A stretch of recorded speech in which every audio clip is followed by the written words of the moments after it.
Hello everyone, I'm Simone from Epica and you're watching Metalshop TV.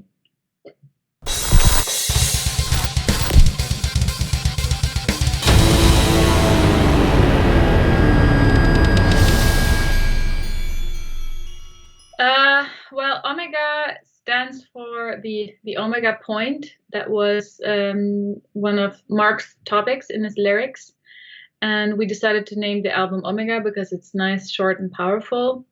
And the Omega point is basically the scientific and spiritual belief that everything in the universe is fated to come together to a final point of divine unification. And that's called the Omega point. It is a theory that Mark found very inspiring and interesting. So that is a part of the lyrics, together with the emerald tablets, which are the oldest found wisdom stones.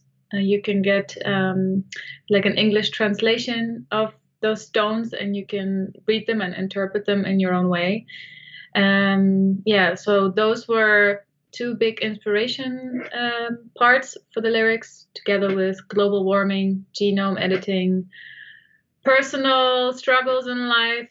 So there's a lot going on the album. But the Omega point, and Omega is the end basically, but it's not meant as the end of Epica. That's not how we intended it.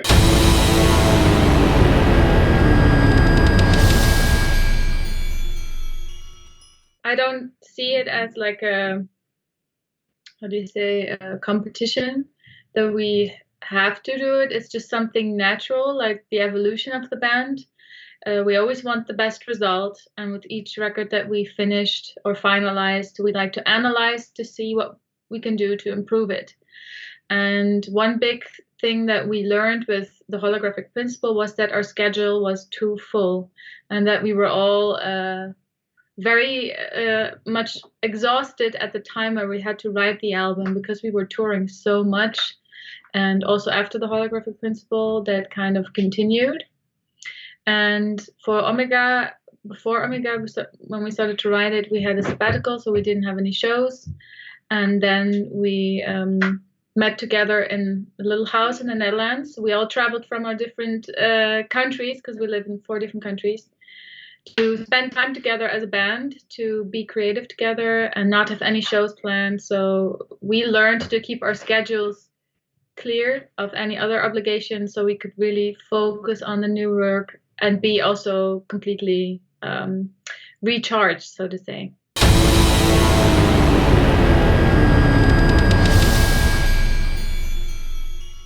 I think our sabbatical was had a huge positive effect on Omega, because sometimes when you take a step back from what you've been doing, you learn to appreciate it again. And during our sabbatical, we were working on our biography, The Essence of Epica. So we reflected on the past, everything that we have achieved. We went chronologically from the first record to the second, up until the holographic principle.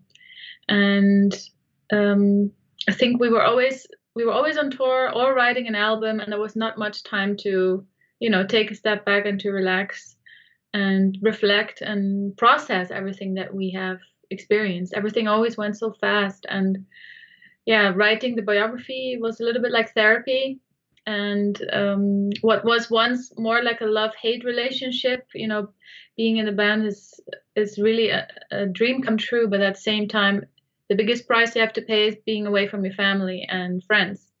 So that became a little bit too much for me. The touring I was too often away from home. So during this sabbatical, I finally made it to all the birthdays and all the parties, and I could be home longer than just a couple of days or weeks, and that was nice. So I felt inspired again. I felt motivated again, and so did the other guys. And all band members write songs, with the exception of me. I write the vocal lines and some of the lyrics, but all 5 guys we had songs in no time. The time we spent in the house was very fruitful and fun, and we came to great results really quickly. And the weight of all that heavy touring that we've done, that was not on our shoulders anymore. And I think that made a huge impact on Omega.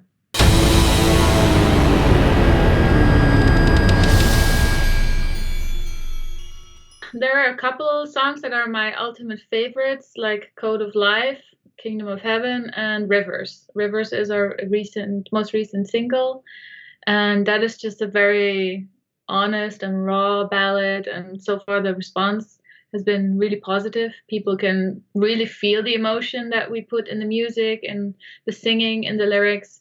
And I guess when you've accomplished that, then the song is kind of a success. First of all, you have to like your art to begin with, and you have to also be able to move yourself every time you listen to the song. And if I listen to the whole album, I still get goosebumps. So there's definitely a very deep connection to this album.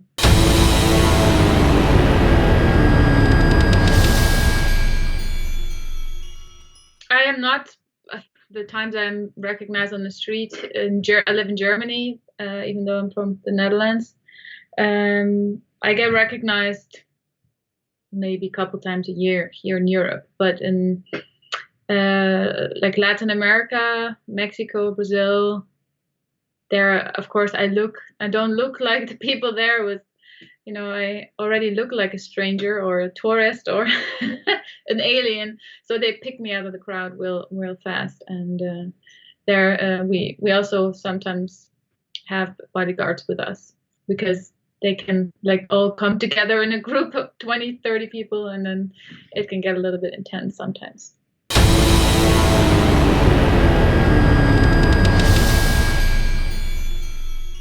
Well, my husband is already a music teacher, so he has a little bit more the skills of teaching other people.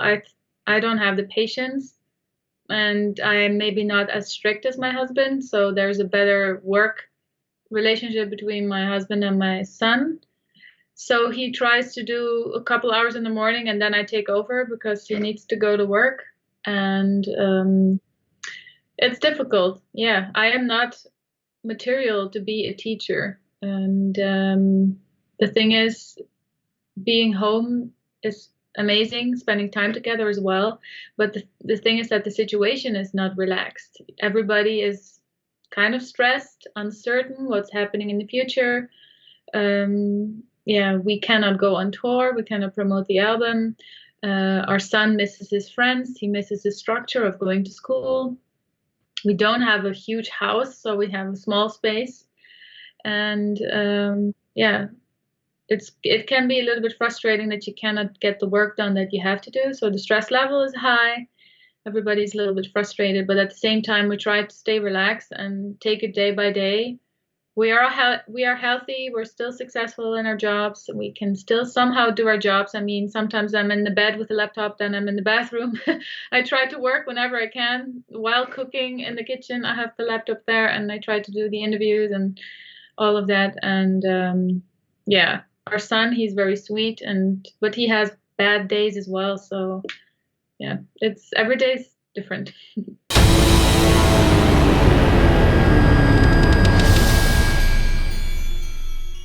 Well, I think of Prague, of course. It's one of the most beautiful cities in the whole world. I think of Masters of Rock, where we played many times, and the organizer, George, we work with, the booker, who's really nice. I would love to go on a holiday once to Prague. Our bass player, Rob, is a huge Prague fan, and he knows all the great restaurants. So whenever we have a show in Prague, he shows me around. And of course, for Omega, we used the Prague Orchestra to record the orchestration for. So now we have an even stronger relationship with the Czech Republic because of that.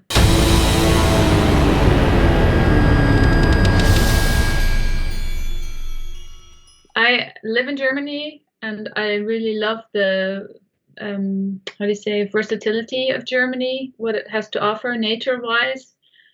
I live in the south, so we have the mountains here, or not real super high mountains, but yeah, we've got the Black Forest. I love to be there. I just love to go for walks and be surrounded by nature.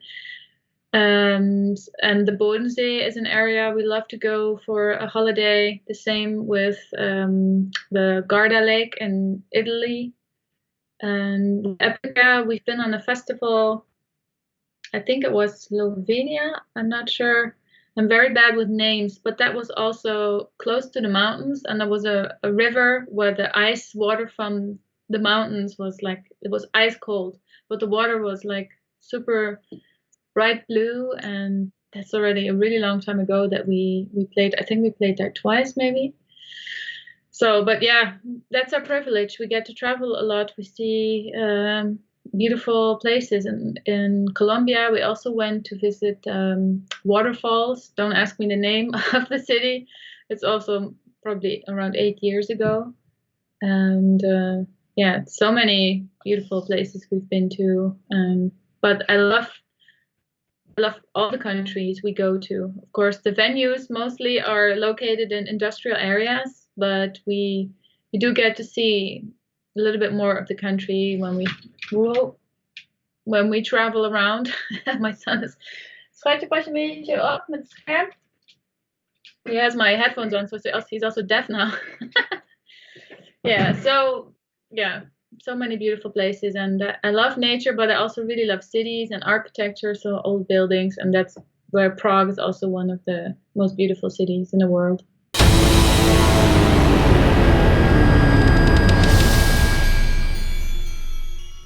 I love cooking, baking. Don't like cleaning though, so I would probably never be a cleaning lady. That's something that I hate to do, but it's necessary.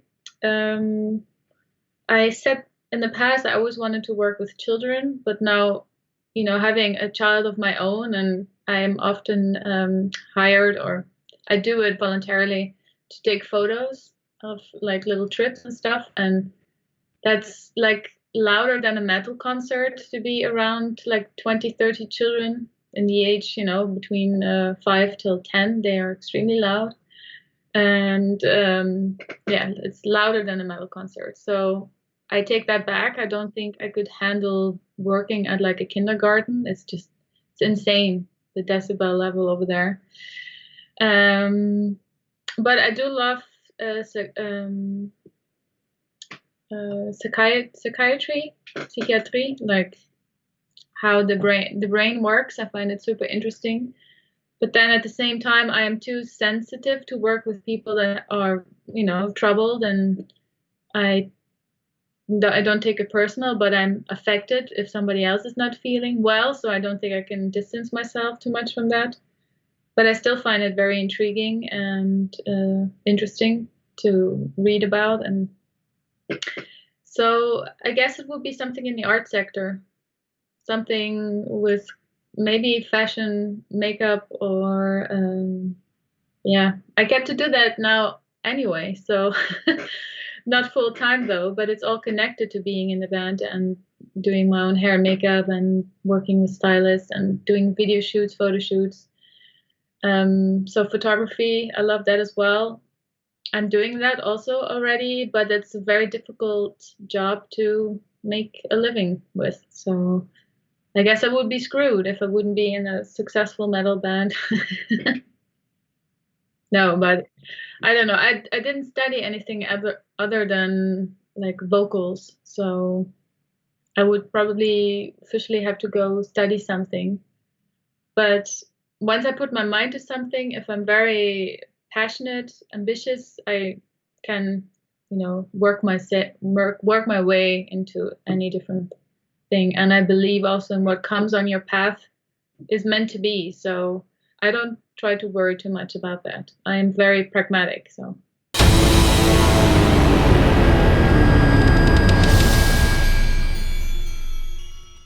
Well, I entered the metal scene in the more black metal corner with the classics, like the pioneers like Cradle and Dimmu Borgir. So I have a weak spot for black metal. Then as the years went by, of course, symphonic metal has a huge place in my heart. But if I had to pick one band that I never get tired of listening to, it probably would be Opeth, because they're so versatile.